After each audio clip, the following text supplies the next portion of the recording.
प्रिय बंधू डॉक्टर आमचे दुसरे बंधू डॉक्टर विवेक दिवान सर, त्याच्यानंतर या कार्यक्रमात उपस्थित असणारे या महाविद्यालयाचे सन्माननीय प्राध्यापक वर्ग आणि विशेषतः सर्व विद्यार्थी बंधू आणि भगिनींनो, सरांनी आता प्रेमापोटी माझ्या बायोडाटाबद्दल किंवा माझ्याबद्दल दोन चार उद्गाराचे शब्द काढले. विद्यार्थी आहेत या ठिकाणी. मित्र एक गोष्ट लक्षात घ्या, की परिचयाच्या भाषणात सांगितलेलं काही सगळंच खरं असते अशातला भाग नाही. तर त्याच्यामुळे थोडंफार ऐकायचं, बाकी सोडून द्यायचं अशासारखा तो भाग आहे. मी फार लहान माणूस आहे. मी माहिती आहे बनकरवाडे सरांना, मी फारसं बोलत नाही. मला बोलताही येत नाही. त्याच्यामुळे मी शक्यतोवर गेस्ट किंवा हे आणि सरांनी प्रेमापोटी रिसोर्स पर्सन लिहिलं. मी रिसोर्स पर्सन नाही, किंवा मला खूप मोठा वक्ताही नाही. मला तसं भाषणही खूप देता येत नाही आणि खरं म्हणजे संविधानाचा खूप मोठा अभ्यासकही नाही. कारण भारताचं संविधान फार म्हणजे अजूनही न्यायव्यवस्था असो, अभ्यासक असो त्याच्यावर इंटरप्रिट करतच राहतात. त्याच्यामुळे इतका मोठा विषय आहे हा, की तेवढा त्या मानाने माझं ज्ञान फार कमी आहे. पण तरी देखील मी या कार्यक्रमाला माझे बंधू डॉक्टर विवेक दिवान सर या महाविद्यालयाचे एच-ओ-डी पॉलिटिकल सायन्स, त्यांनी जेव्हा यासाठी मला विचारणा केली तेव्हा मी यस असं त्यांना हो म्हणालो पहिल्याच ह्याच्यात. याचं कारण की दिवाण सरांना नाही म्हणता येत नाही, हा माझा एक याचा भाग होता. आता त्याला मजबुरी म्हणा, अगतिकता म्हणा, पहिली गोष्ट. दुसरं, संविधान हा तुमच्या जसा आहे तसा माझ्या जिव्हाळ्याचा विषय आहे. त्याच्यामुळे या विषयाला म्हणजे नाही म्हणणं, ही गोष्ट संयुक्तिक नाही असं माझं मत होतं त्याच्यामुळे. अ, मित्रहो, भारतीय संविधानाच्या बाबतीत खूप भाष्य होते आणि ते होतच राहणार आहे. कारण हा एक अमूल्य ठेवा किंवा अमूल्य असा दस्तावेज आहे. त्याच्यामुळे म्हणजे जितकं बोलावं तितकं याच्या कमी. आपणही अभ्यास केलेला आहे. पण तरी देखील आपल्या राज्यशास्त्राशी आपण थेट शिकतो. त्याच्याशी जे विचारवंत शिकतो, त्याच्याशी त्यांनी मांडलेल्या थेअरीशी काही याचा संबंध आहे का? आजच्या याच्यात ती किती रिलिव्हंट. सरांनी युवा हा शब्द जोडलाय, भारतीय संविधान आणि युवा. त्या अनुषंगाने हे कुठं स्टँड होतं संविधान. तर या याच्यात मला जे जे वाटलं त्याची थोडीशी चर्चा करण्याची हे करणार म्हणजे चर्चा करूया. याची सुरुवात त्याची उद्देश पत्रिका म्हणजे खूप सारे ऍस्पेक्ट्स आहेत. फंडामेंटल राईट्स आहेत, राज्यनीती दर्शक तत्व आहेत, केंद्र राज्य संबंध, खूप साऱ्या गोष्टी आहेत. प्रत्येक एक एक विषय हा तसा संशोधनाचा विषय होऊ शकतो. इतक्या मोठ्या बाबी याच्यात आहेत. त्याची सुरुवात आपण उद्देशिका म्हणतो त्याला, आम्ही भारताचे लोक म्हणून झालेली आहे. आणि त्याचा स्पष्ट अर्थच असा त्याच्यामध्ये आलेला आहे, जे त्यावेळेला बाबासाहेबांनी संविधान सभेत सांगितलं ते, की हे लोकशाही देशाचं संविधान आहे म्हणून आम्ही भारताचे लोक, अशी त्याची म्हणजे सुरुवात करण्यात आलेली आहे. त्या डिबेटमध्ये जे सांगितलं ते. आणि त्याच्यानंतर हा शब्द आम्ही भारताचे लोक बहुमताने संविधान सभेत मंजूर करण्यात आलं, की अशी सुरुवात करायची. ही उद्देश पत्रिका 84 शब्दाची एका वाक्यात लिहिलेली आहे पूर्ण याच्यामध्ये. आणि त्याच्याबद्दल मग नंतर पुढे हे करूया. याच्यात लोक या शब्दाचा अर्थ, की आता लोक सार्वभौम आहेत, हा त्या अर्थाने आम्ही लोक हा शब्द वापरला. लोकशाहीची स्ट्रेंथ किंवा ताकद लोक आहेत या अर्थाने तो वापरण्यात आला आहे. आणि संविधानाचा केंद्रबिंदूच व्यक्ती आहे. मी पुढे त्याच्यावर एक दोन गोष्टी फक्त थोडंसं बोलणार आहे, है ना. आणि किंवा नागरिक आहेत आणि कॉन्स्टिट्यूशनल नीतिमत्ता या गोष्टी त्याच्यामध्ये अंतर्भूत आहेत. म्हणून संविधानाची उद्दिष्टे किंवा उद्देश पत्रिकेतून व्यक्त झालेली जी एकूण हे आहेत, ध्येय आहेत, त्याच्यात एक आपण वसाहती काळातून बाहेर येऊन, पारतंत्र्याच्या काळातून बाहेर येऊन आता आपला भारत कसा राहील, आपण कसे राहणार आहोत, याच्या संबंधीचा एक वैश्विक मूल्यविचार या उद्देश पत्रिकेच्या माध्यमातून संविधानात पूर्णतः एलॅबोरेट झालेला आहे, वर्णित झालेला आहे. आणि म्हणून संविधान हे जीवन जगण्याचं एक तत्वज्ञान आहे, सामाजिक जीवन जगण्याचं. आता आम्ही कसे जगणार आहोत ते आचारसंहितेचे नियम आहेत. आणि म्हणून त्याला आम्ही भारताचे लोक, सर्व लोक असं म्हटलं गेलं आहे. म्हणजे कसं, तर आता जातीभेद, धर्मभेद, लिंगभेद, भाषाभेद, प्रांतभेद ह्या सगळ्या गोष्टी आता आम्ही गाळून टाकणार आणि एका नव्या विश्वात आपण आता प्रवेश करत आहोत आणि माणूस, माणुसकी, मानवता, नीतिमत्ता हे आमच्या आता केंद्रस्थानी राहणार आहेत, असं या उद्देश पत्रिकेचं एकूण स्वरूप आहे, वर्णन आहे. आणि त्याच्यात पुढे ज्या तरतुदी आल्या, मूलभूत अधिकार, त्यांना न्यायालयाची सुरक्षा, स्वतंत्र न्यायपालिका, विशेषतः धर्मनिरपेक्षता, राज्यनीतीदर्शक तत्व, व्यक्तीला प्राधान्य देणाऱ्या ह्या सगळ्या बाबी आहेत, की व्यक्ती हा स्टँड झाला पाहिजे. हे संविधान प्रत्येक व्यक्तीसाठी, समूह म्हणून नाही. अधिकार हा व्यक्तीचा इंडिव्हिज्युअल भाग म्हणून आहे आणि तो मानवी विकासाचा संविधान जाहीरनामा म्हणून आपल्यासमोर प्रस्तुत करण्यात आलेला आहे. याच्यात देशातले जेही घटक आहेत, सगळे नागरिक, महिला, बालक, शोषित, पीडित, अल्पसंख्याक या सर्वांना जगण्याचा आणि विशेष म्हणजे प्रतिष्ठापूर्वक जगण्याचा अधिकार संविधानाने बहाल केलेला आहे. उद्देश पत्रिकेत आपण ती उद्दिष्टे व्यक्त केलेली आहेत. एकूण असा ह्या संविधानाच्या उद्देश पत्रिकेचा हा भाग आहे, ज्याच्याबद्दल ठोकळमानाने सांगता येईल. याच्यामध्ये विद्यार्थी राज्यशास्त्राचे बसले आहेत, म्हणून मी तुम्हाला एक थोडासा आपल्या विषयाशी जोडण्याचा हलकासा प्रयत्न करतो. बघा, की आपण असं म्हणतो, की भारतीय संविधान काय आहे? तर मित्रहो, आपण राज्यशास्त्रामध्ये एक थिअरी शिकतो. सामाजिक करारवादी सिद्धांत, सोशल कॉन्टॅक्च्युअल थिअरी आपण असं म्हणतो. हा ब्लॉक रुसो या विचारवंतांनी या थिअरीचा वापर केला. आपण ती शिकतो. त्याच्यामध्ये त्यांनी अशी मांडणी केली, की समाजात जगण्यासाठी, असुरक्षितच्या वातावरणातून जगण्यासाठी समाजातल्या लोकांनी त्यावेळेला करार केला आणि पुढे कसं वागायचं याचे नियम ठरवले. त्याच्यानुसार जगणं सुरू झालं लोकांचं, असं हावला यांचं म्हणणं आहे. त्यांच्या करारात कशाने झाला याच्यात वेगळेपण आहे विचारात, पण करार झाला याच्यात एकमत आहे आणि आचाराचे नियम ठरले याच्यात. या सगळ्या पार्श्वभूमीवर भारतीय संविधान हे सामाजिक कराराचं स्वरूप आहे. हा करार कोणी केला? आपल्या उद्देश पत्रिकेत त्याचं संपूर्ण वर्णन आलेलं आहे. मी आता जे सांगितलं त्याच्यात, की आम्ही भारताचे लोक, त्याची सुरुवात संविधानाच्या उद्देश पत्रिकेची, आम्ही हा असा-असा करार करतो आहे. है ना? हे संविधान असं-असं ठरवलं आहे. स्वरूपाच्या नुसार सार्वभौम समाजवादी धर्मनिरपेक्ष लोकशाही गणराज्य. नागरिकांना आम्ही न्याय, स्वातंत्र्य, समानता, प्रतिष्ठा, एकात्मता आणि बंधुता देणार आहोत. आम्हीच तयार केलं, आम्हीच संकल्प केला, आम्हीच आता अधिकृत करतो, आम्हीच अंगीकृत करतो आणि अधिनियमित करून, स्वतःला अर्पण करून याच्यानंतर 26 जानेवारी 1950 पासून आता आमच्या सामाजिक जीवनातले आचाराचे नियम याच्याप्रमाणे राहतील याच्यासाठी आम्ही कटिबद्ध होतो, असंही संविधान म्हणतं. म्हणून हा एक सामाजिक कराराचा भाग आहे. सगळ्यांनी कसं जगलं पाहिजे. एक मित्र हो, खुलासा होईल म्हणून एक छोटंसं उदाहरण फक्त सांगू इच्छितो.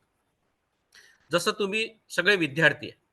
आता तर पिकनिक हा भाग नाही हो. कोणतरी समजा जर असं त्याला आपण काय म्हणतो शैक्षणिक असा एक टूर ठरवला आणि जायचं ठरवलं तुम्ही विद्यार्थ्यांनी. कॉलेज असं परवानगी देणार नाही. नगराळे सर तसं काही टाईम जा म्हणणार नाही. कारण हे जबाबदारीचं काम. काही झालं तर पहिल्यांदा प्राचार्यावर ही जबाबदारी येते. मग ठीक आहे बा सर, आम्ही दिवाण सरांना घेऊन जाऊ.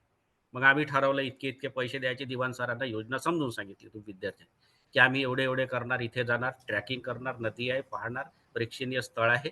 ठीक आहे, वापस येणार असं. तर दिवाण सर सोबत पाहिजे, कारण कोणावर तरी जबाबदारी पाहिजे ना. प्राचार्यांना कोणाची तरी मानगुटी धरावी लागते. नाहीतर त्याच्याशिवाय होत नाही. त्याच्यामुळे मग आणि प्राचार्य लोकं मानगुटी धरण्यात वस्ताद असतात शिक्षकांची. ठीक आहे, हे जबाबदारी सोपवली. विद्यार्थ्यांनी तुम्ही काय केलं? स्वतःच ठरवलं, की आम्हाला नियोजन कसं करायचं. तुम्ही स्वतःच त्याचं प्लॅनिंग ठरवलं. दिवाण सराकडे गेले. सरांची, प्राचार्य सरांची, तुम्ही नगराळे सरांची अनुमती घेतली, सगळं केलं आधी. तुम्हीच तुमच्या व्यवहाराचे नियम ठरवले, त्याच्याप्रमाणे सगळेजण वागले. संविधान अगदी असंच आहे. आम्हीच हे नियम ठरवले, त्याच्यात कठोरताही आहे, लवचिकताही आहे आणि आम्हीच ते पालन करणार आहोत कठोर असले तरी, की आता आम्ही असं-असं करणार नाही, असं करणार आहोत. जातीभेद पाळणार नाही, विषमता पाळणार नाही, आर्थिक विषमता दूर करण्याचा प्रयत्न करणार. ह्या सगळ्या गोष्टी आपणच ठरवून दिल्या. म्हणून सामाजिक कराराचा भाग म्हणून या संविधानाच्या कडे पाहणं मला असं योग्य वाटतं. दुसरं आपण एक साधारणतः दुसरी थिअरी शिकतो. पार्ट 1 चे विद्यार्थ्यांचा आता म्हणजे अभ्यासक्रम झालेला आहे आणि बाकीचे विद्यार्थी असतील तर त्यांचा ते शिकलेले आहेत. त्याला आपण वितरणात्मक न्याय म्हणतो. Distributive theory of justice John रॉल्सची थिअरी आपण शिकतो त्या याच्यामध्ये. त्याच्यात त्यांनी जे मांडलं, की न्यायाचं काय झालं पाहिजे? वितरण झालं पाहिजे. म्हणजे वाटप झालं पाहिजे. आपण सहसा नेहमी आता हा भाग तुम्ही शिकले त्याच्यामुळे तुम्हाला माहिती आहे, की वाटप कसं करायचं? मग त्यांनी 2-3 त्याचे मुद्दे सांगितले, की समाजात आणि म्हणजे देशात असणाऱ्या सर्व वस्तू आणि सेवांचं वितरण झालं पाहिजे. रास्त किंवा उचित वितरण झालं पाहिजे. भेदभाव समाप्त झाला पाहिजे आणि वंचित असणाऱ्यांना जास्त संधी उपलब्ध झाली पाहिजे. ही रॉल्सची थिअरी आहे. अ, आपल्या राज्यशास्त्रात विवेकराव होरा सर होते पुणे विद्यापीठाचे. त्याच्यात त्यांनी आम्हाला याच्यामध्ये रिफ्रेशर कोर्समध्ये एक लेक्चर दिलं होतं. त्यांनी हे असं सांगितलं आणि नंतर ते म्हणाले, की जॉन रॉल्सचं पुस्तक म्हणजे एकूण थिअरी त्याची कचरा आहे म्हणे. हे होरा सरांचे शब्द आहे. म्हणजे हे काही याच्यात हे नाही. ही काय नव्याने मांडणी आहे? हे आपल्याच ह्याच्यात आहे. मी जेव्हा आपल्या ह्याच्यात पाहिलं, ते म्हणजे आपल्या संविधानाकडे पाहतो. मी जेव्हा रॉल्सच्या थिअरीच्या दृष्टीने आपल्या सिद्धांत याच्यामध्ये पाहतो, आपल्या संविधानाकडे पाहतो, तेव्हा या सगळ्याच गोष्टी आपल्या ह्याच्यात तंतोतंत तशाच तिन्ही सिद्धांत तसेच आहेत. तिन्ही तत्व त्यांनी जे सांगितली तसेच आहेत, की आपल्या उद्देश पत्रिकेत तेच आहे. काय? की आपण राज्याच्या स्वरूपाबद्दल नागरिकांना जे स्वरूप मांडलं, की आमचं असं-असं राज्य राहील. त्यानंतर जी कल्पना मांडली ती न्यायाची कल्पना पहिल्यांदा उद्देश पत्रिकेत वर्णन झालेली. आणि न्यायाच्या कल्पनेत सगळ्यात पहिल्यांदा सामाजिक न्याय. याचं कारण आपल्या देशात असणारी एकूण विषमतेची पृष्ठभूमी त्याच्या मागे आहे.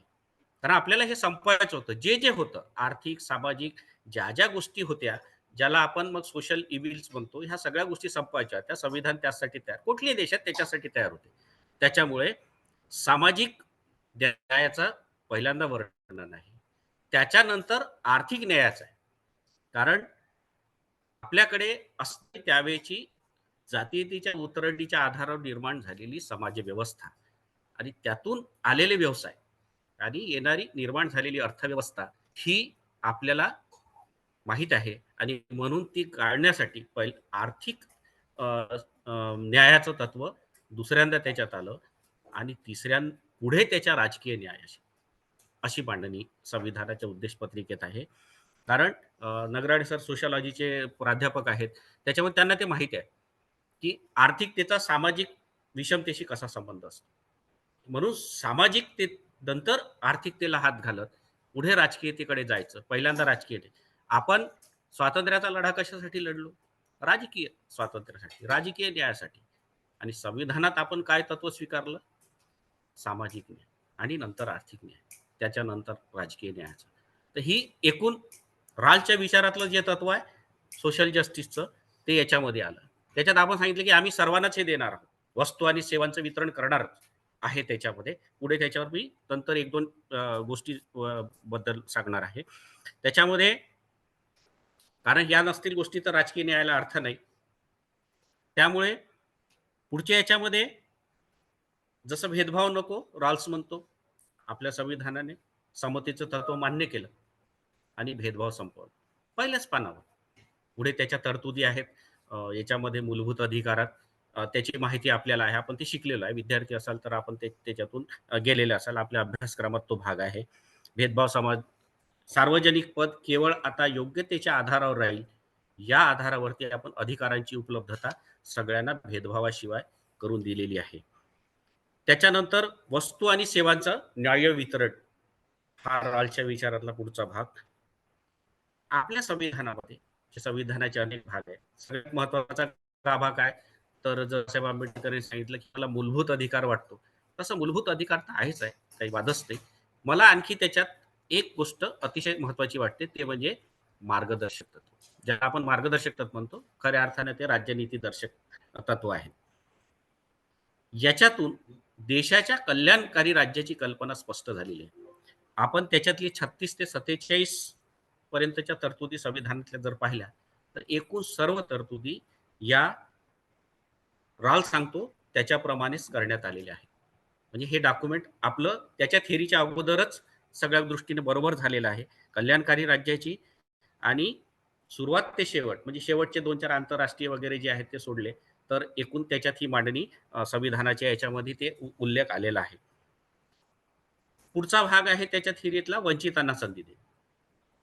आपण वंचितांना संधी देण्याचं तत्व लिखित स्वरूपातच स्वीकारलेलं आहे. शैक्षणिक आणि नोकरीविषयक आरक्षणाच्या आपल्याच्या तरतुदी आहेत. राजकीय आरक्षणाच्या तरतुदी आहेत. अलीकडे आपण एक्सटेंड केलेले आहेत. अगदी आर्थिक दुर्बल घटकांपर्यंत. महिलांसाठी पंचायत राज योजनेमध्ये आणि अलीकडे संसदेचा कायदा आहे. महिलांसाठी आता संसदेमध्ये विधान मंडळांमध्ये राहतील राखीव जागा. हे सर्व कशासाठी करतो आपण?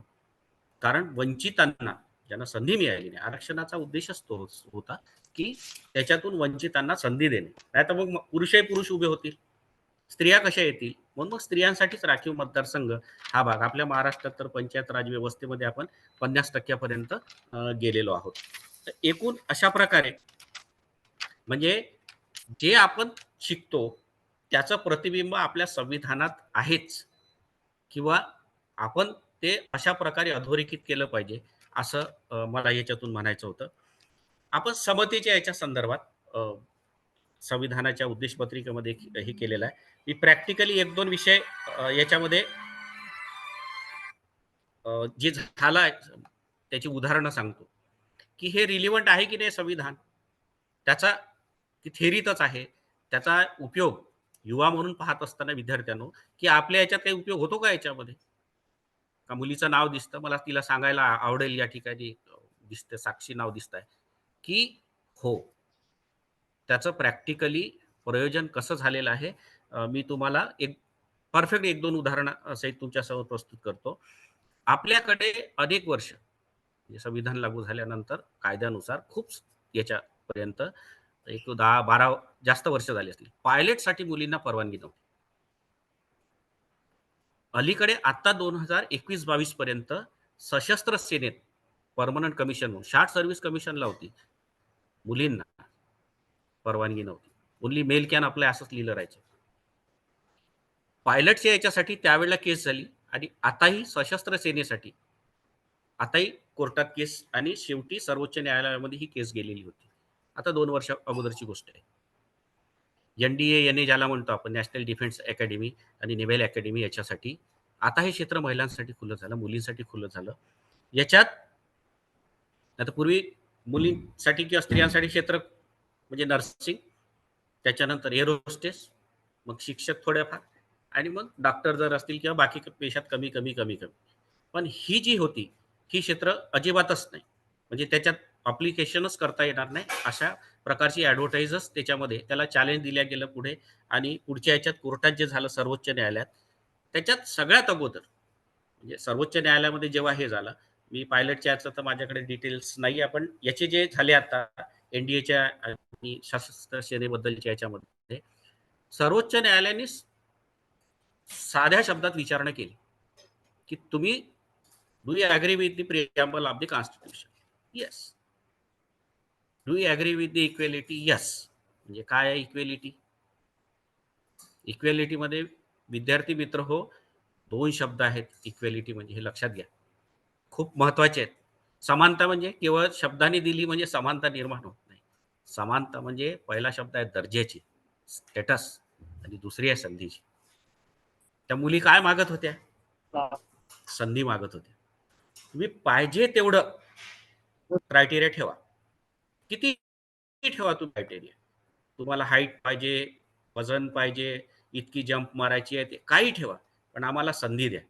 कारण संविधान म्हणते की आम्ही सर्व भारतीय नागरिकांना है ना संधी दर्जाची आणि संधीची समानता बहाल करत आहोत, हे संविधान म्हणते. आणि तिथून 2021-22 पासून एनडीए मध्ये म्हणजे मुलींसाठी सशस्त्र सेनेचा मार्ग मोकळा झाला.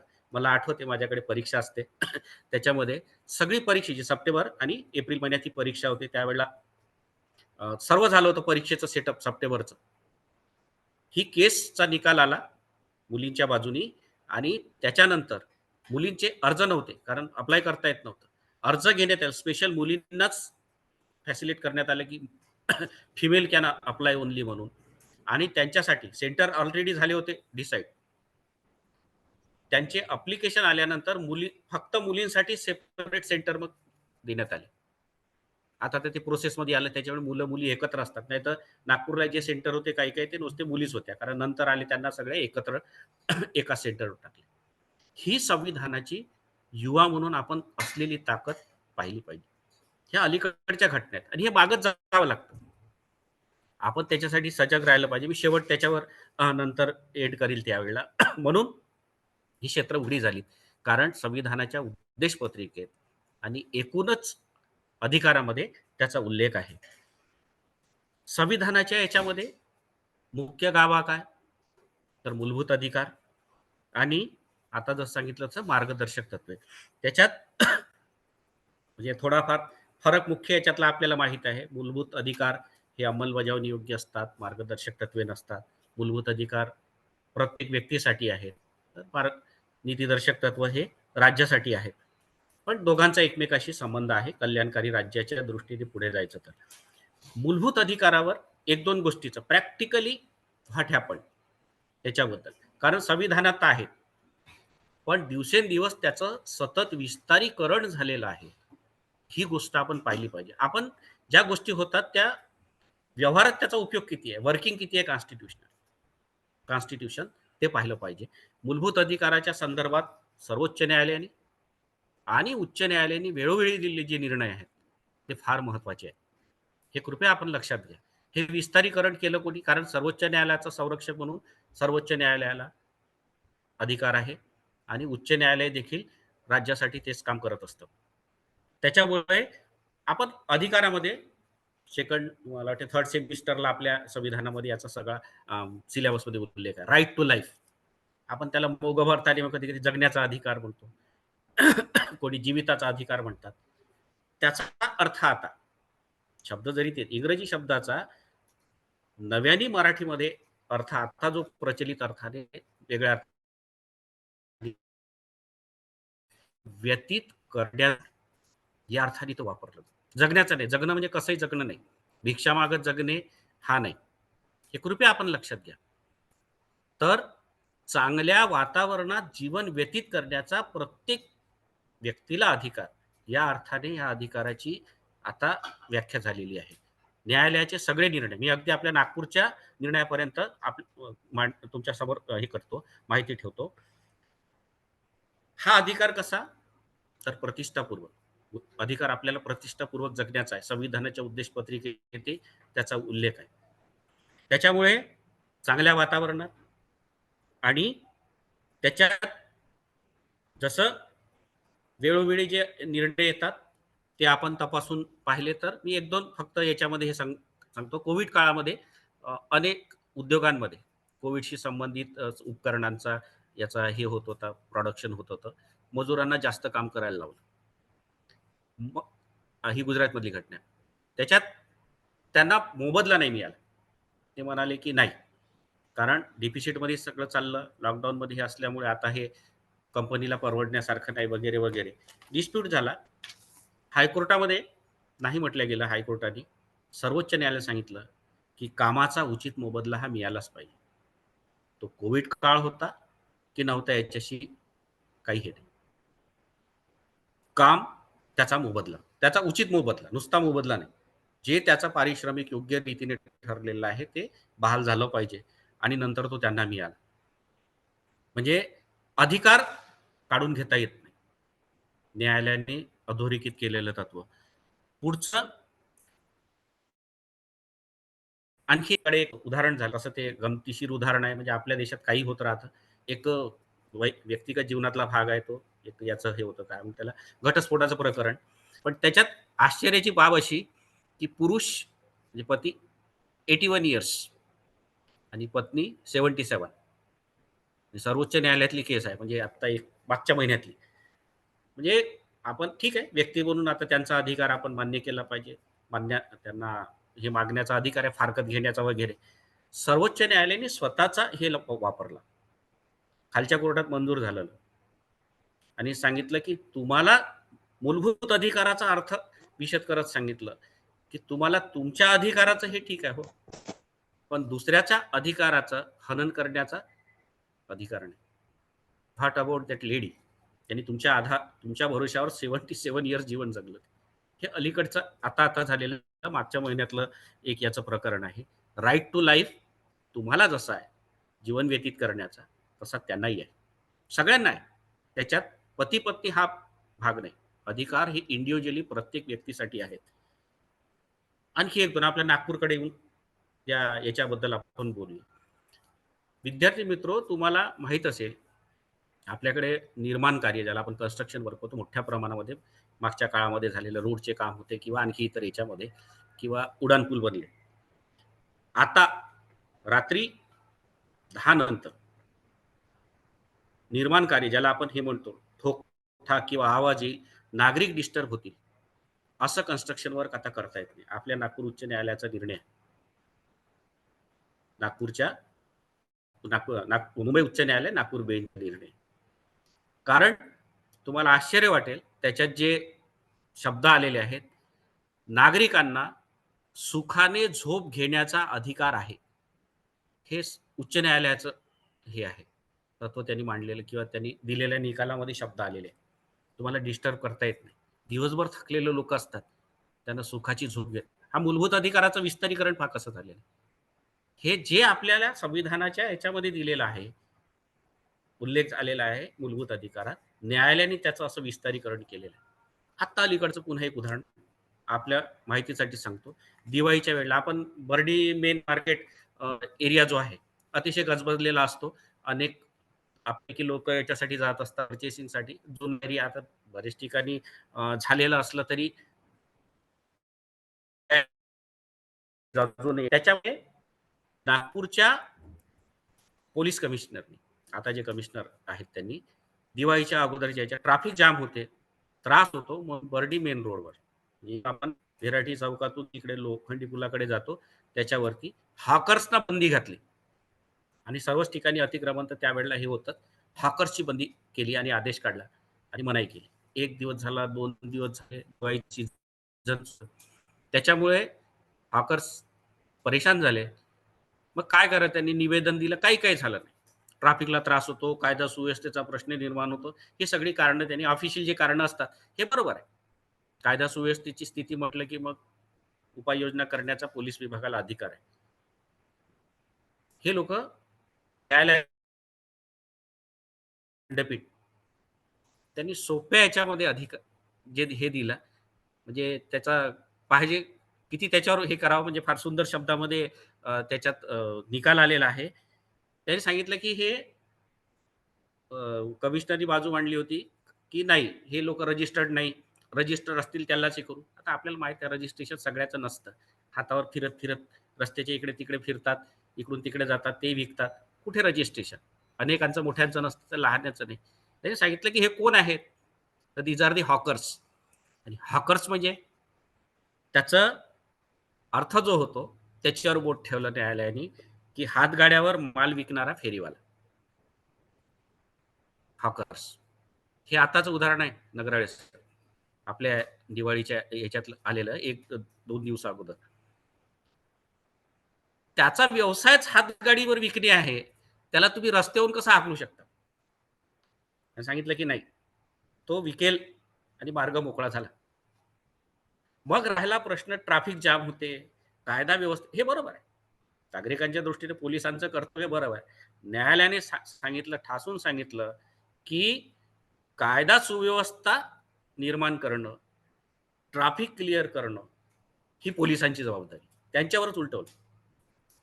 तुम्ही कशी हे करायचं, तुम्ही जास्त बंदोबस्त लावा, पाहिजे तर पार्किंगसाठी आणखी कुठे व्यवस्था करा, पण फेरीवाल्यांना तुम्हाला रस्त्यावरून हाकलता येत नाही, हटवता येणार नाही. संविधानाची, विद्यार्थी मित्र हो, ही ताकद आहे. त्या उद्देश पत्रिकेमध्ये जर सांगितलं 84 शब्दामध्ये एका वाक्यात लिहिलेलं, असा रिफ्लेक्ट सामाजिक जीवनामध्ये सामान्य माणसाच्या कामी उपयोगी पडत असते, हे या संविधानाची उपलब्धता आहे.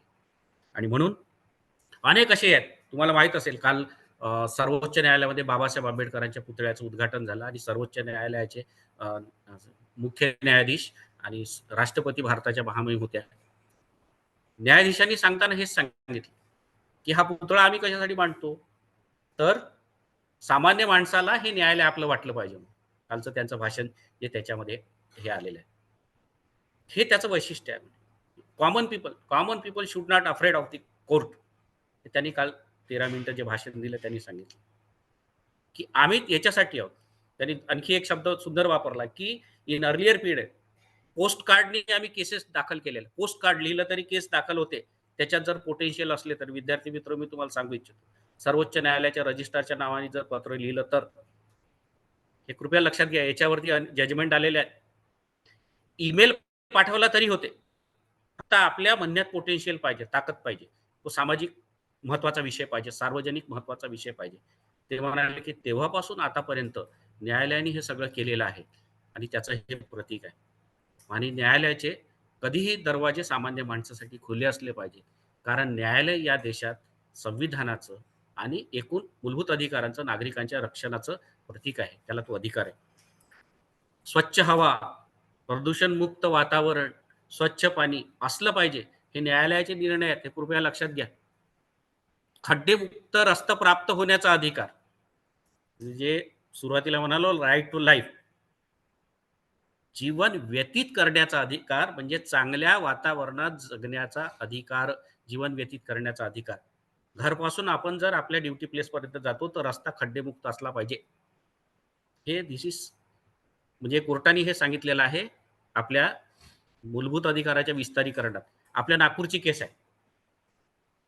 नागपूरला म्हणजे याच्यामध्ये सर एक केस दाखल झाली होती. त्याच्यात ॲडव्होकेट आसिम सरोदे, म्हणजे जे आता विधानसभेमध्ये आपल्या सर हे चालू आहे, काय म्हणतात त्याला, उद्धव ठाकरेंच्या बाजूने बाजू मांडतायत नार्वेकर साहेबांसमोर, सभापती समोर, ते चांगले सामाजिक कार्यासाठी. त्यांनी एक केस टाकली होती.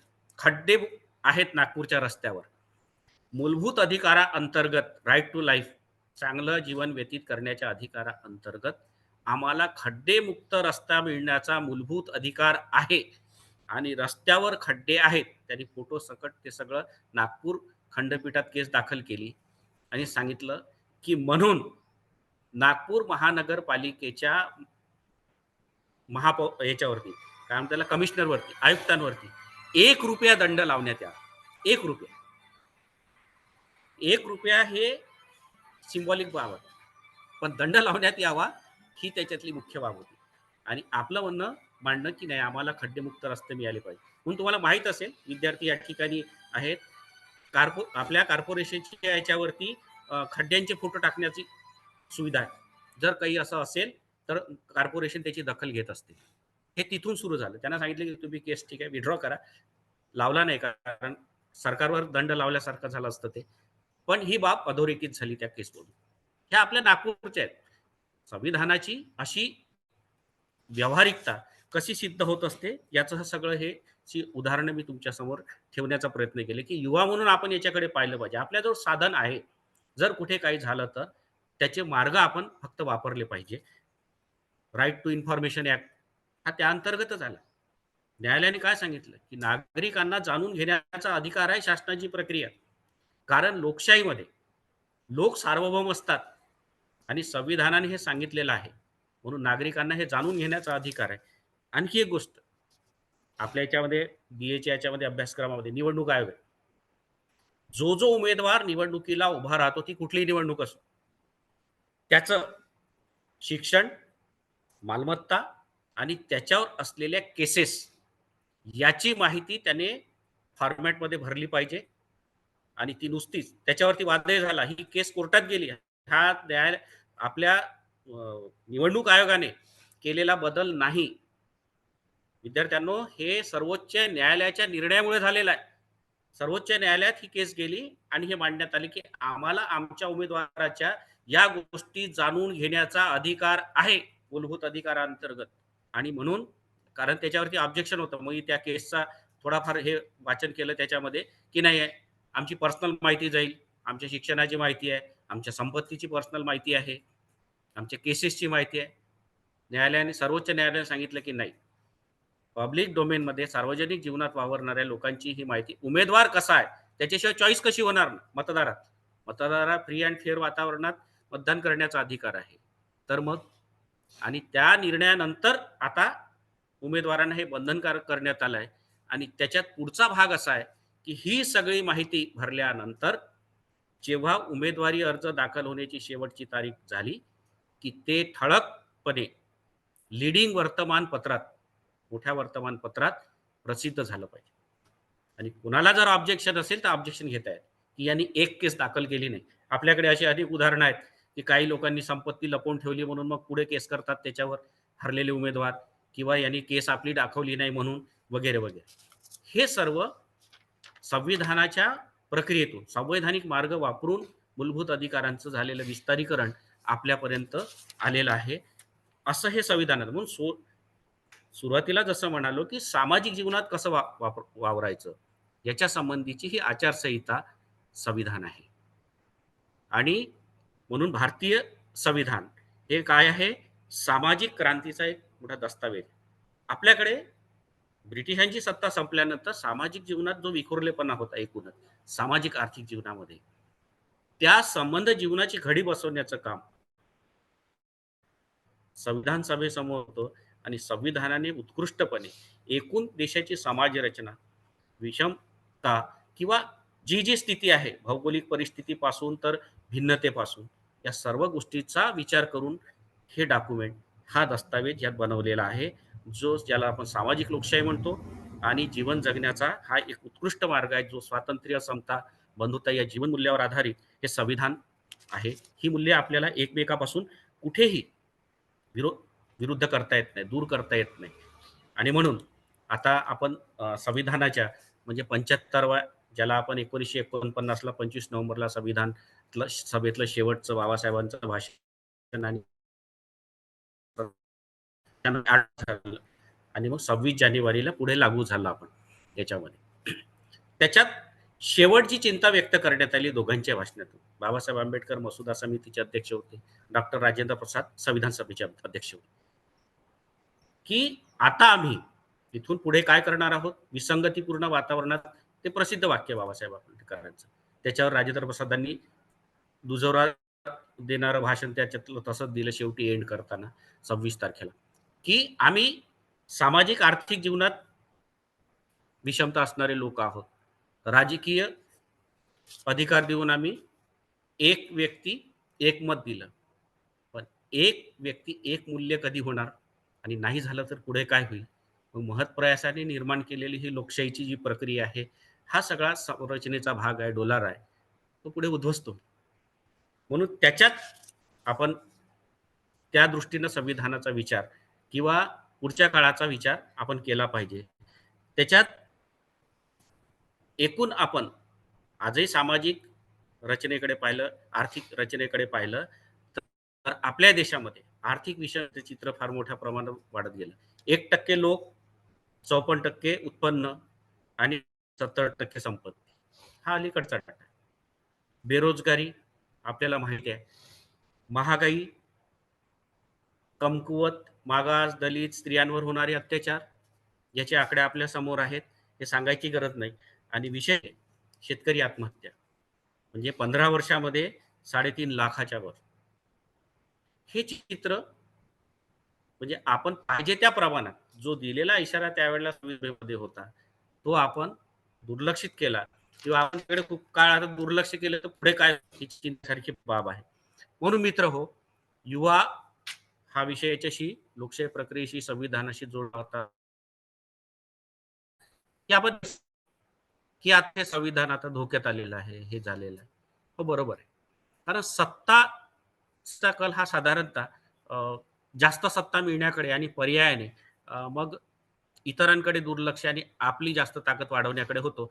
हा भाग जागतिक आहे, त्याच्यामुळे हे होत असते. आपण आपल्या संविधानामध्ये हे कुठे पाहतो, की आपल्याला संविधानाला कशामुळे हे होतं, धोका कशामुळे आहे, किंवा संविधान कमकुवत होण्याची प्रक्रिया कशामुळे आहे, तर संविधानाबद्दल अज्ञान आणि उदासीनता. मग त्याची जागृती झाली पाहिजे. हा कार्यक्रम त्याच्यासाठी आहे. टप्प्यातला असं मी मानतो. संविधानाची मूल्ये नाकारण्याची प्रवृत्ती अधिक प्रमाणात वाढत जाणे, हा त्यातला पुढचा धोका आहे. कल्पना आणि देशभक्तीचा अभाव ही त्याची कारणं आहेत. जातीवाद आणि धर्मांधता ही त्याच्यात पुढे टाकणारी आणखी कारणं आहेत. आणि आधुनिक काळात निर्माण झालेलं भांडवलशाहीची प्रक्रिया आणि कॉर्पोरेट वृत्ती ही याच्यामध्ये अडसर ठरणाऱ्या बाबी आहेत. ह्या पाहिजे तितक्या लवकर आपण दूर केल्या पाहिजेत. हे याच्यातलं महत्त्वाचं. आणि मग लोकशाही टिकवण्यासाठी त्यावेळेला संविधान सभेत चर्चा झाली आणि बाबासाहेबांनी सांगितलं होतं, की आणखी सुदृढ करणे हे घालवण्यासाठी त्यांनीच सांगितलेला मार्ग आहे, की सामाजिक आर्थिक उद्दिष्टासाठी आपण केवळ संवैधानिक मार्ग वापरले पाहिजे. हिंसेचा मार्ग नाही. अराजकतेचं व्याकरण हा शब्द बाबासाहेबांनी वापरला असं नाही. आपल्याजवळ आहे साधनं. मी तुम्हाला सांगितलं न्यायालयाने कितीतरी निर्णय दिले. हे कशाने दिले? संविधानाच्याच आधारावर दिले. मग आपल्याकडे संविधानिक मार्ग आहे. आपण हिंसेचा वापर करू नये. जाळपोळ, हिंसा या बाबतीत आपण दूर राहिलं पाहिजे. माणूस कितीही मोठा असला तरी त्याच्या चरणावर आपलं स्वातंत्र्य अर्पण करता कामा नये. हा त्याच्यातला दुसरा भाग. त्याच्यानंतर आपल्या राजकीय लोकशाहीचं रूपांतर जो 25 नोव्हेंबरचा त्यावेळेचा 49 आपण सामाजिक लोकशाहीत परिवर्तित करू शकलो पाहिजे. ह्या सर्व बाबी त्याच्यावरती उपाय योजना म्हणून आपल्याकडे आहेत. म्हणून युवकांना आपली काय जबाबदारी आहे, तर संविधानाच्या प्रती, संवैधानिक मार्गाच्या प्रती, लोकशाहीच्या प्रती अधिक निष्ठावान होणे आणि इतरांना करणे. म्हणून लोकशाही मूल्याचं आपण जतन केलं पाहिजे. सगळ्यात पहिल्यांदा संवैधानिक मूल्यांचं जतन केलं पाहिजे. व्यक्तिहितापेक्षा समाजहिताला अधिक महत्त्व दिलं पाहिजे. हे संविधान, कारण हे सगळ्यांसाठी आहे. आपण मूलभूत अधिकार स्वतःसाठी वापरूया, पण हे होत असताना इतरांच्या अधिकारांची वंचना कधीही करता येणार नाही. याची सतत आपल्याला जाणीव ठेवता आली पाहिजे. इतरांच्या अधिकारांचा आदर केला पाहिजे. मूलभूत कर्तव्याप्रती कटिबद्धता असली पाहिजे. अलीकडे आता आपल्या भारताच्या पंतप्रधानांनी सांगितलं, की 2023 ते 25 संविधानाचा मोठ्या प्रमाणात म्हणजे देशामध्ये उत्सव झाला पाहिजे.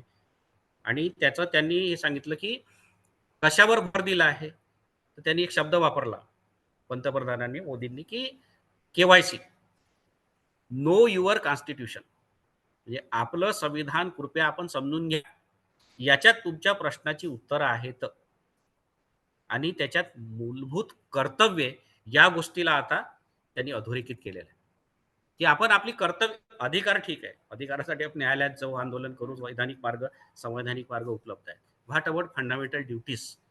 आपण आपल्या कर्तव्याप्रती सजग झालं पाहिजे ना.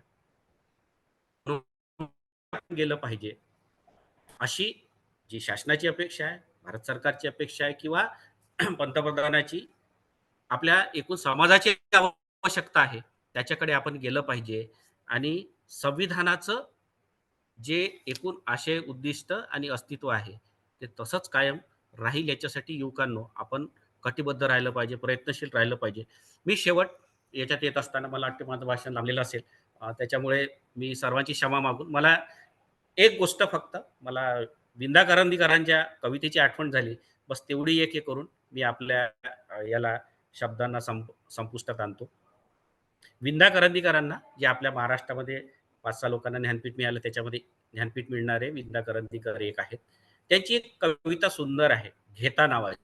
ती मला शाळेत शिकताना होती आणि तेव्हा त्यांना हा पुरस्कार मिळाला, तेव्हा त्यांनी ही कविता म्हणूनही दाखवली होती त्याच्यामध्ये, की ते म्हणतात, देणाऱ्याने देत जावे, घेणाऱ्याने घेत जावे. म्हणजे देणारा देतो, आपण घेत जायचं, शिकत जायचं त्याच्याकडून अशासारखं. आणि मग त्याच्यात ती कल्पना मांडली आहे, की हिरव्या पिवळ्या माळा करून हिरवी पिवळी शाल घ्यावी, सह्याद्रीच्या कड्याकडून छातीसाठी ढाल घ्यावी. म्हणजे शौर्य घ्यावं आपण. शिकताना काय शिकायचं? सर शिकवतात.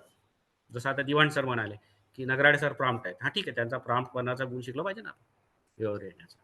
दिवाण सर शिकवतात चांगलं. आपण शिक्षक झालो तर असं झालं पाहिजे, असा हा गुण घ्यावा लागतो, शिकून घ्यायचं. त्याच्यात हे सगळं घेत असताना त्या कवितेमध्ये खूप साऱ्या गोष्टी आहेत आणि शेवट ते म्हणतात, की देणाऱ्याने देत जावे, घेणाऱ्याने घेत जावे, पण घेता घेता एक दिवस देणाऱ्याचे हात घ्यावे. इतकं घ्यावं कोणाकडून, की आपण देण्याचा, इतरांचा जो आपण गुण घेतलेला आहे तो आपणच दातृत्वाचा गुण स्वीकार करायचा आणि आपण देणारे व्हायचं. मित्र या संविधानाकडून आपण खूप सारं घेतलेलं आहे, घेणार आहोत. आपण देणारे झालो पाहिजे. तेव्हा सजग नागरिक व्हा, जबाबदार नागरिक व्हा, सफल नागरिक व्हा. या देशाचं भवितव्य आपण आहात, अशी आपल्या सगळ्यांना विनंती करतो. आणि मला एका सामान्य माणसाला तुम्ही बोलण्याची संधी दिली आणि सन्मान दिला, शांतपणे ऐकून घेतला. आपल्या सर्वांच्या प्रती कृतज्ञता व्यक्त करतो आणि इथे मी थांबतो. धन्यवाद. धन्यवाद सर. Thank you sir. सामान्य व्यक्ती जसं जसं जवळजवळ सामान्य व्यक्तीच्या जवळ जातो तेव्हा त्या सामान्य व्यक्तीमध्ये असणारी असामान्यता ती उलगडत जाते. आणि त्याचा आम्ही प्रवास केलेला आहे, त्याच्यामुळे आम्ही साक्षीदार आहोत. ज्यांनी मुलांनी केला नाही, म्हणून त्यांनी जर केला असता तर त्यांनी किंबहुना माझ्याशी जास्त अधिक तुमच्याबद्दल आपल्या भावना व्यक्त केल्या असत्या. असो, आपण वेळात वेळ काढून आपण आलात आणि जे अमूल्य मार्गदर्शन केलं ते निश्चितच विद्यार्थ्यांच्या दृष्टिकोनातून, एकूण सगळ्यांच्याच दृष्टिकोनातून खूपच महत्वाचं आहे. आणि सर, जी ड्युटी तुम्ही जे म्हटलं फंडामेंटल ड्युटीज, हा विषय मला वाटतं मी किमान मागच्या 2 वर्षांपासून विद्यार्थ्यांना म्हणा की बाहेर व्याख्यानात हाच विषय याच्यासाठी अधोरेखित करतोय, कारण की ड्युटीज कडे लक्षच नाही राहिलेलं आहे. आणि राईट्स बाबतीत कोणीतरी जागृत करतं आणि काही साधना उपलब्ध आहेत, पण ड्युटीज बाबतीत जागृत केलं जाणं, आपले जे साधं थिएटरमध्ये गेल्यानंतर नॅशनल अँथमला आपण उभं झालो पाहिजे याच्यावरही वाद केले आहेत लोकांनी.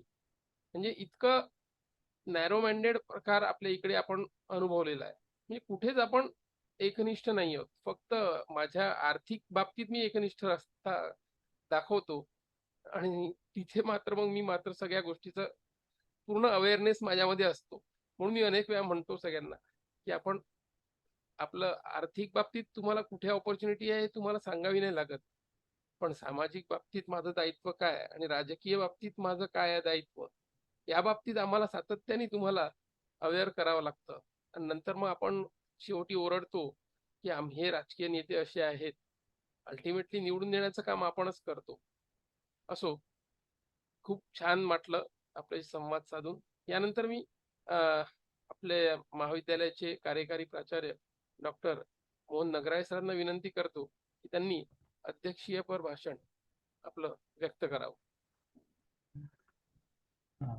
एवढं सुंदर आणि अतिशय अभ्यासू व्याख्यान झाल्यानंतर माझ्यासारख्यांनी संविधानावर आपलं अजून काही वक्तव्य करावं असं मला अजिबात वाटत नाही, परंतु हा औपचारिकतेचा भाग म्हणून आणि जी जबाबदारी आपण माझ्याकडे सोपवलेली आहे ती जबाबदारी पार पाडण्याच्या उद्देशानं मी यावर काही बोलू इच्छितो. सर्वप्रथम आपल्या या संविधान आणि युवा या व्याख्यानासाठी उपस्थित असलेले सिटी बिंझानी महाविद्यालयाचे राज्यशास्त्र विभागाचे विभाग प्रमुख डॉक्टर ज्ञानेश्वर शंभरकर सर, तसेच आज आपल्या महाविद्यालयाचे राज्यशास्त्र विभाग प्रमुख डॉक्टर विवेक दिवान सर, उपस्थित प्राध्यापक बंधू भगिनी आणि विद्यार्थी मित्रांनो, सर्वप्रथम विवेक दिवान सर यांचं मी खूप खूप अभिनंदन करतो की त्यांच्यामध्ये एवढी कामाची व्यस्तता आहे. अतिशय संवेदनशील आणि जबाबदारीची कामं महाविद्यालयामध्ये ते करतात आणि हे एवढं सगळं करत असतानाही सुद्धा संविधान दिनाचं भान लक्षात ठेवून त्यांनी असा हा कार्यक्रम येथे आयोजित केला, उत्कृष्ट असा कार्यक्रम आयोजित केला. अतिशय चांगल्या योग्य व्यक्तीला आपण या आपल्या महाविद्यालयातील विद्यार्थ्यांच्या मार्गदर्शनासाठी आपण निमंत्रित केलं, त्याबद्दल मला तुम्हाला खूप खूप अभिनंदन द्यावं असं वाटते, आभार व्यक्त करावं असं वाटतं. त्यानंतर डॉक्टर ज्ञानेश्वर शंभरकर सर, त्यांच्या नावातच ज्ञानेश्वर आहे. आणि संत ज्ञानेश्वरांचं जर तुम्ही वैशिष्ट्य पाहिलं असेल, त्यांनी स्वतःकडे कधीच वरिष्ठत्व श्रेष्ठत्व कधीच त्यांनी घेतलेलं नाही. ते त्यांच्या शिष्यांना, त्यांचे जे काही शिष्य होते त्या शिष्यांना ते आपल्यापेक्षा श्रेष्ठ मानायचे आणि आपल्याकडे कनिष्ठत्व घ्यायचं. हा गुण जो आहे, हा गुण सरांमध्ये मला आज दिसून आला. एवढे कायदे तज्ञ, विधी तज्ञ असूनही ते स्वतःला सामान्य मानतात. ही फार महानता आहे. आपल्या व्यक्तिमत्वातलं हे फार महत्वाचा गुण आहे असं मला वाटतो. आणि त्याबद्दल सरांचं मी अभिनंदन करतो. संविधान दिन जो काही आहे आज, या सगळ्या या संविधान दिनानिमित्तानं थेट सगळ्यांना मी शुभेच्छा इथे व्यक्त करतो. आणि संविधानाच्या निर्मितीची जी काही प्रक्रिया जी काही झालेली आहे, या प्रक्रियेबद्दल मला थोडस आपल्या विद्यार्थ्यांना सांगावंसं वाटतं की ही जी काही प्रक्रिया, संविधान म्हणजे काय आहे, ते एक देशाचा सर्वोच्च असा कायदा आहे. ते विधान आहे. विधान म्हणजे वाक्य नाही, विधान म्हणजे कायदा किंवा विधी असं या अर्थाने आपण ते वापरतो. आणि विविधतेने नटलेल्या आणि विविध विसंगती असणाऱ्या, विविध वैशिष्ट्य असणाऱ्या देशाला एकसंघ करण्याचं, त्यांना युनायटेड ठेवण्यासाठी एक काहीतरी एक सर्वोच्च कायदा असावा आपल्या लोकांनी बनविलेला. या कायद्याच्या निर्मितीचं जर आपण पार्श्वभूमी बघितली तर अतिशय प्रेरणादायी आहे मित्रांनो.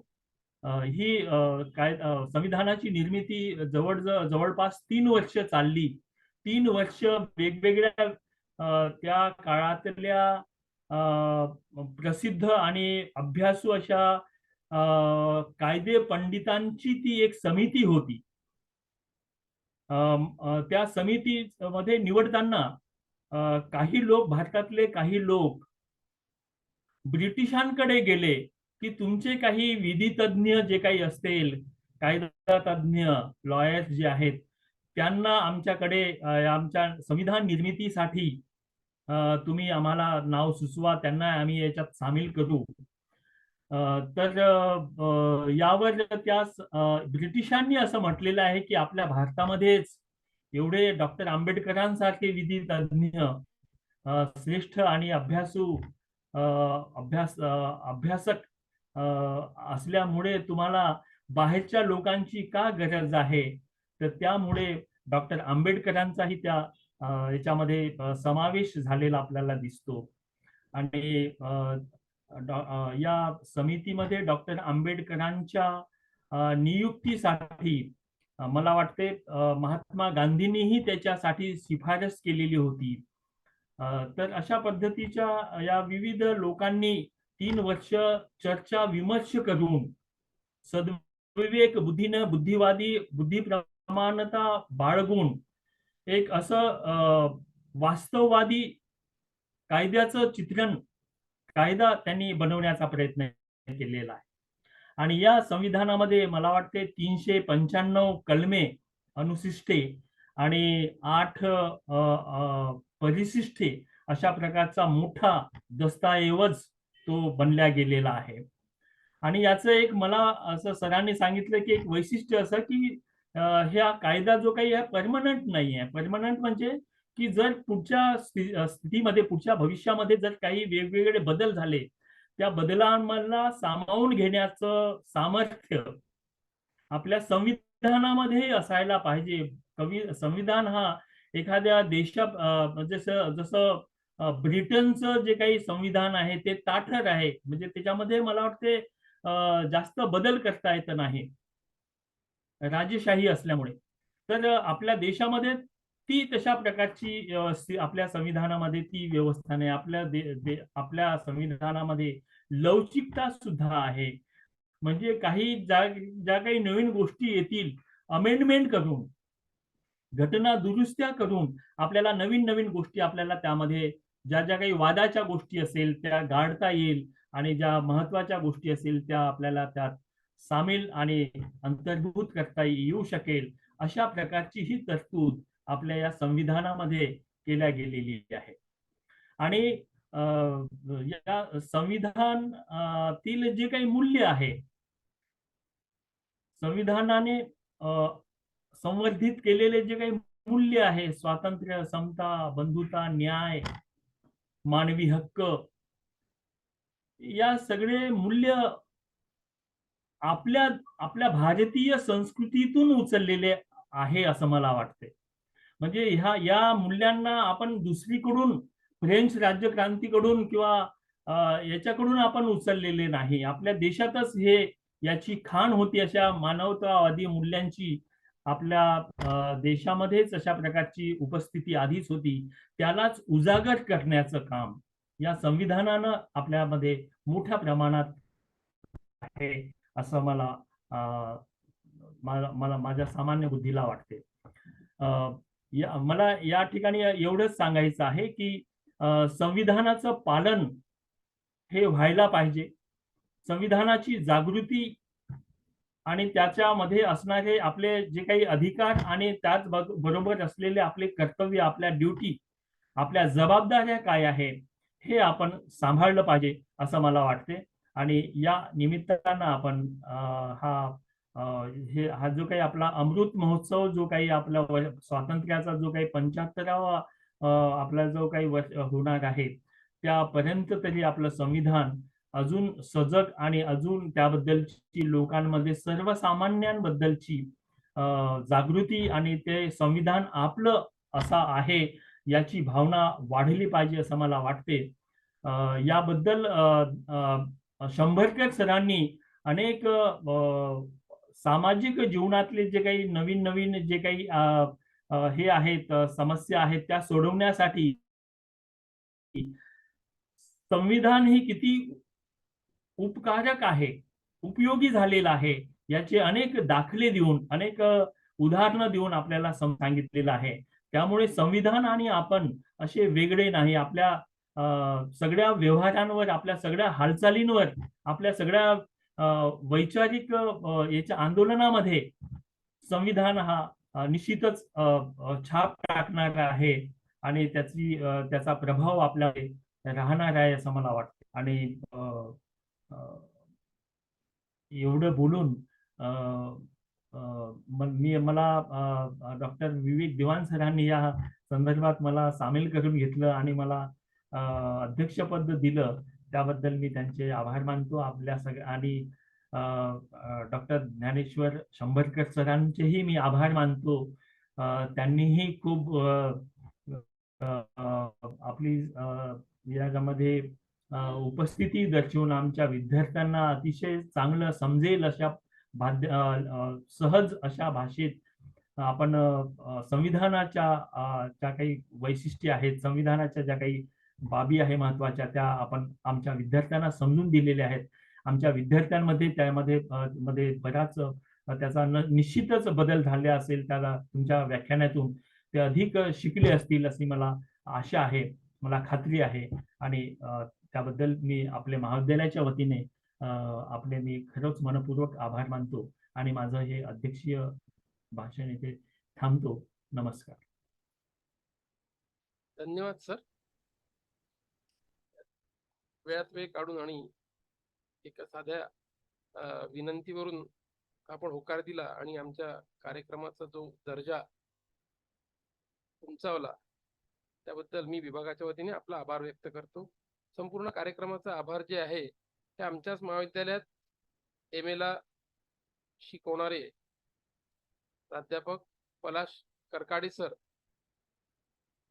करतील अशी मी त्यांना विनंती करतो. पलाश करकाडे सर. नमस्कार सर. आजच्या या संविधान दिनानिमित्त आयोजित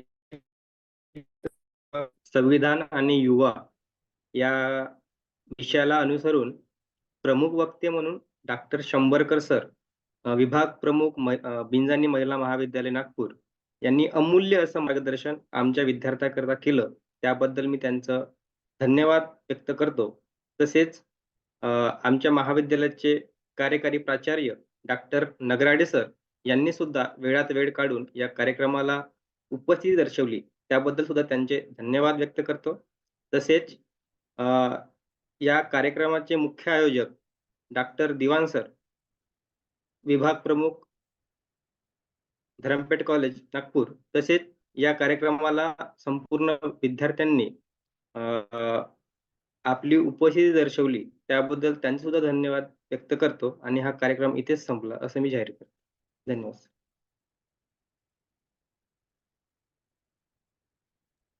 धन्यवाद सर. दोन्ही मान्यवरांना नमस्कार आणि धन्यवाद. दोघांच्याही नाही, मी काय दोघांच्याही- मान्यवर नाही. नाही, दोघांच्याही भरोश्यावर आमचा गाडा चालू आहे. हा सगळा दोघे असेच कायम पाठीशी आमच्या राज चला आणि आमचा कार्यक्रम निश्चितच किंवा अजूनही कोणत्या भविष्यातील जे काही आमच्या अडचणी राहतील असेच मागे राहून मार्गदर्शन दाखवत राहा असं विनंती करतो. आणि आता आपण आपली अनुमती घेतो सगळे मीटिंग बंद करण्यासंबंधी.